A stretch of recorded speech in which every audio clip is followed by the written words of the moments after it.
మన సృష్టికర్త ప్రారంభంలో కళంకరహితంగా ఉన్న పరిశుభ్రమైన మన ఉపరితలం మీద ముద్రించిన ఉత్కృష్టమైన చక్కని సంగీత ధ్వనులు వినిపించే విధంగా మనం మన జీవితం అనే రికార్డును పునర్నిర్మించుకునేందుకు మన జీవిత విధానాన్నే తిరిగి చక్కగా ఏర్పరచుకునే విధంగా ఈ నిర్మలీకరణ జరగాలి.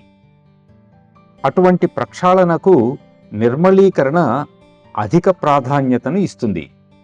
గతంలోని మన ఆలోచనలు, ఆచరణల ఫలితంగా ఏర్పడి మనలోనే ఉండిపోయిన అన్ని సంస్కారాలను సమూలంగా తొలగించుకోవాలి.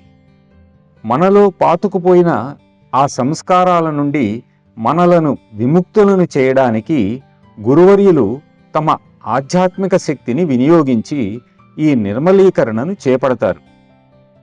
ఈ పని జరిగినప్పుడు మనకు కొత్త జీవితం ఇవ్వబడిందని చెప్పవచ్చు. మనకు ఆధ్యాత్మిక పునర్జన్మ కలుగుతుంది.